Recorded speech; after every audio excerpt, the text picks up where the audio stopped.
yang akan dilaksanakan tahun 2022 ini, di mana untuk prioritasnya sudah dijelaskan, ada prioritas 1, prioritas 2, prioritas 3, dan prioritas 4. Nah, alurnya yang pertama nanti adalah untuk prioritas 1 ini. Prioritas 1 ini adalah guru-guru yang sudah lulus passing grade di tahun 2021, di mana lulus passing grade itu juga terdiri dari 3 kategori ya, ada PG1, PG2, dan PG3. Semuanya nanti masuk prioritas 1 dan tentunya langsung akan ditempatkan teman-teman semua. Dan tempatannya ini yang sangat membahagiakan adalah disesuaikan dengan Dapodik atau Assalamualaikum warahmatullahi wabarakatuh. Selamat pagi sobat Forsa semua. Jumpa lagi dengan saya di Mangga Forsa Channel. Channelnya Bapak dan Ibu Guru untuk berdiskusi mencari solusi. Sobat Forsa semua, kali ini saya akan bahas tentang informasi tentang pendaftaran P3K untuk khusus guru nih. Dimana tentunya teman-teman sudah berharap-harap kira-kira kapan pembukaannya. Nah, diinformasikan sesuai jadwal lini masa. Pembukaan untuk P3K ini akan dibuka di minggu ketiga ataupun keempat bulan September ini. Nah, di sini juga saya akan berikan informasi terbaru. Kira-kira kuotanya sudah sejauh mana dan kemudian nanti progres untuk pengangkatan prioritas 1, 2, 3 ataupun nanti pendaftar umum seperti apa. Nah, sebelum saya mulai videonya, bagi teman-teman semua yang baru menemukan channel ini, jangan lupa klik like, share, komen, dan subscribe untuk mendukung berkembangnya channel ini. Jangan lupa juga untuk mengaktifkan notifikasi loncengnya agar teman-teman semua tidak ketinggalan informasi dari channel saya ini. Oke, kita mulai saja videonya teman-teman semua. Oke, sudah final segini jumlah formasi CPNS dan P3 tahun 2002. Ternyata ada penambahan kuota, kira-kira di pos mana saja nih teman-teman semua. Nah, kemudian di akun pendataan non-ASN juga sudah dibuka. Silakan teman-teman semua yang mungkin operator instansinya sudah mendaftarkan, silakan teman-teman secara pribadi membuat akun di akun pendataan non-ASN dan kemudian melengkapi data-data yang perlu dilengkapi secara pribadi oleh teman-teman semua.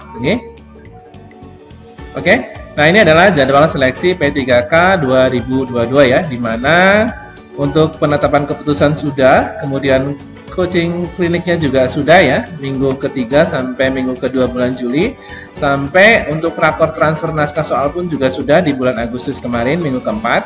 Dan yang kelima, rakor pengadaan ASN tahun 2002 juga sudah dilaksanakan minggu ke-1 bulan September ini. Nah, tinggal kita menunggu saja minggu ketiga dan keempat bulan September ini untuk pembukaan pendaftaran seleksi CASN, di mana di dalamnya ternyata sudah ada 4 kategori ya, atau 4 prioritas. Prioritas 1 yang PG di tahun 2021, prioritas 2 yang THK 2, prioritas 3 yang guru honorer, dan kemudian pelamar umum tentunya. Ya, tapi sebelumnya saya akan informasikan mengenai kuota yang sudah final nih teman-teman semua. Dilansir dari Lingkar Madura, pemerintah pusat melalui Kementerian Pemberdayaan Aparatur Negara dan Reformasi Birokrasi atau Kemenpan RB telah menetapkan jumlah kuota CPNS dan P3K untuk tahun anggaran 2022. Nah, ini sudah ditetapkan teman-teman semua. Dalam surat edaran Kemenpan RB nomor 264 tahun 2022, jumlah total kuota CPNS dan P3K tahun 2022 adalah sebanyak 1.200.429. Ini angka yang sudah luar biasa fantastis nih teman-teman semua. Hal tersebut disampaikan oleh Abu Subagja, Asisten Deputi Perencanaan Jabatan Perencanaan dan Pengadaan SDM Aparatur Kemenpan RB. Abba mengatakan angka tersebut mengalami penambahan dari laporan. Nah, ini sebanyak 1.200.000 sekian ini ternyata masih ada penambahan nih. Ini dari laporan PLT Menpan RB Mahfud MD di Komisi 2 DPR RI pada akhir Juni lalu. Nah, saat raker bersama Komisi 2 itu, Mahfud MD menjelaskan jumlah kuota CPNS dan P3K 2022 adalah sebanyak 1.086.027 dengan rincian P3K 93.000 untuk pemerintahan pusat, 942.257 untuk pemerintah daerah.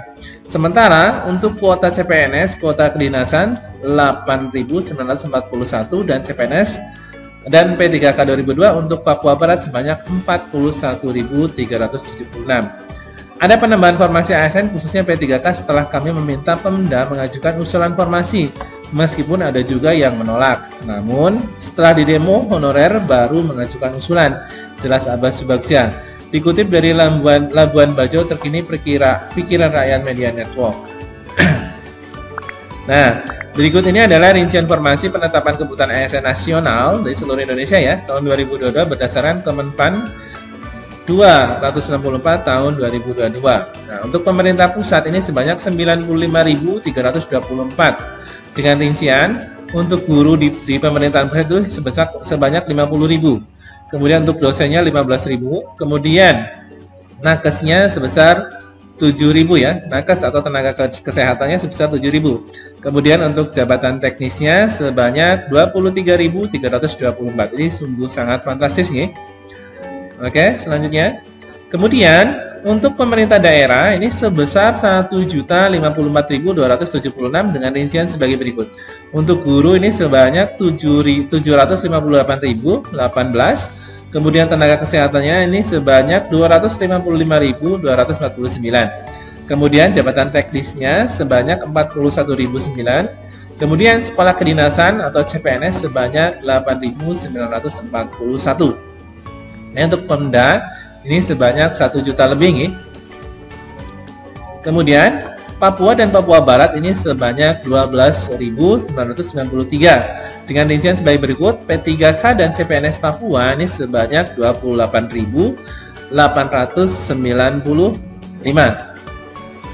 Kemudian P3K dan CPNS Papua Barat ini 12.993. Nah, ini untuk P3K dan CPNS masuknya ini sebenarnya ke yang sebelumnya gitu teman-teman ya, masuknya ke sini. Nah, untuk Papua Barat itu hanya yang ini saja ini. Ini mungkin ada kesalahan saja ya. Nah, kemudian Aba juga menegaskan bahwa jumlah formasi ini bersifat final. Nah, berarti sudah selesai nih. Pemerintah daerah yang kembali melakukan pengusulan akan ditolak. Nah, ini sudah tidak ada pengusulan kembali karena sudah final atau ditutup nih. Oke, selanjutnya saya bahas lagi bahwasanya kita tinggal menunggu di poin yang keenam adalah pembukaan pendaftaran seleksi CASN, di mana nanti akan dilaksanakan pada minggu ketiga dan keempat bulan September ini teman-teman semua. Nah, ini tinggal nunggu poin ke-6 saja. Kemudian alurnya teman-teman semua. Nah, ini adalah alur yang akan dilaksanakan tahun 2022 ini, di mana untuk prioritasnya sudah dijelaskan, ada prioritas 1, prioritas 2, prioritas 3, dan prioritas 4. Nah, alurnya yang pertama nanti adalah untuk prioritas 1 ini. Prioritas 1 ini adalah guru-guru yang sudah lulus passing grade di tahun 2021. Di mana lulus passing grade itu juga terdiri dari 3 kategori ya. Ada PG1, PG2, dan PG3. Semuanya nanti masuk prioritas 1 dan tentunya langsung akan ditempatkan teman-teman semua.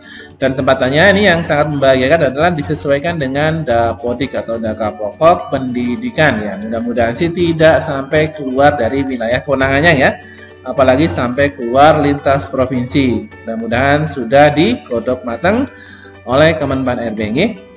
Kemudian untuk prioritas selanjutnya adalah prioritas 2 dan prioritas 3. Nah, di prioritas 2 dan prioritas 3 ini kemungkinan juga ada yang masuk di prioritas 1 ya. Ada yang sudah PG. Jadi kalau yang sudah PG ini nanti teman-teman langsung penempatan ya. Tapi untuk prioritas 2 dan prioritas 3 adalah yang tidak PG teman-teman, yang tidak PG.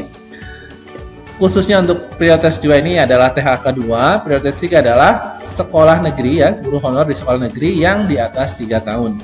Nah, ini teman-teman ini untuk prioritas 2 nanti cukup melengkapi administrasi berkas atau kesesuaian berkas yang sudah sekarang dibuka untuk pendataan non-ASN-nya, di mana nanti ketika sudah ada kesesuaian berkas tinggal validasi saja, nanti langsung diangkat sebagai P3K ya, nanti diseleksi oleh pihak Kemendikbud tentunya.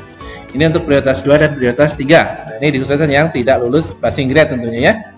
Nanti tinggal menunggu setelah passing grade selesai, tentunya tinggal prioritas 2 dan 3 tinggal administrasi berkas atau kesesuaian berkas saja, nanti tentunya tinggal diseleksi oleh pihak Kemendikbud dan mudah-mudahan langsung diangkat juga. Tapi tentunya ini setelah prioritas 1 selesai. Kemudian yang terakhir, ketika nanti setelah prioritas 1, prioritas 2, dan prioritas 3 sudah selesai semua dan masih ada sisa kuota, barulah nanti akan dialokasikan untuk prioritas 4. Nah, prioritas 4 ini adalah prioritas 4 atau umum ini nanti adalah honorer yang mengabdi kurang dari 3 tahun, kemudian guru swasta juga yang belum pernah ikut ya, lulusan PPG juga belum pernah ikut, nanti masuknya di prioritas umum harus melewati tes CAT UTBK, tes UTBK, di mana ketika ini semua masih ada sisa formasi dari prioritas 1, prioritas 2, dan prioritas 3. Tentunya nanti akan dialokasikan di tahap yang selanjutnya atau terakhir adalah untuk prioritas 4. Ini.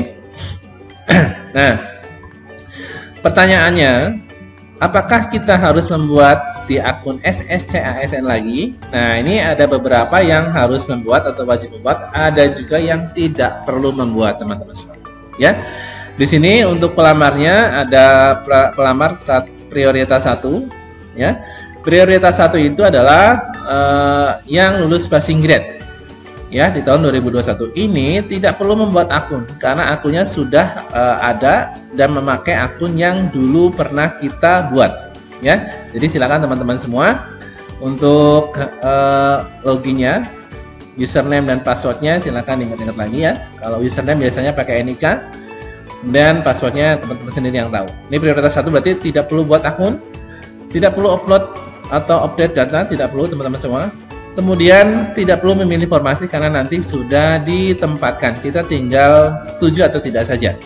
Misalkan kita sudah ditempatkan di sekolah A, kita tinggal pilih saja setuju untuk diambil ataupun ditolak. Kalau ditolak berarti nanti teman-teman masuk lot kembali nih.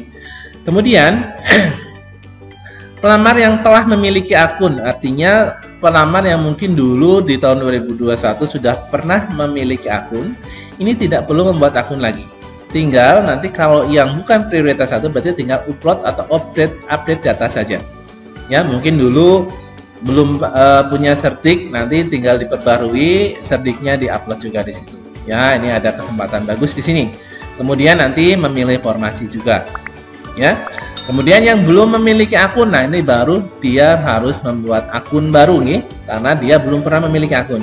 Kemudian upload atau update data, karena ini yang pertama kali harus dilengkapi selengkap-lengkapnya, barulah juga memiliki formasi. Jadi di sini hanya untuk prioritas 1 yang tidak perlu membuat akun, tidak perlu mengupdate data, hanya langsung ditempatkan saja dan mudah-mudahan langsung di SK-kan saja.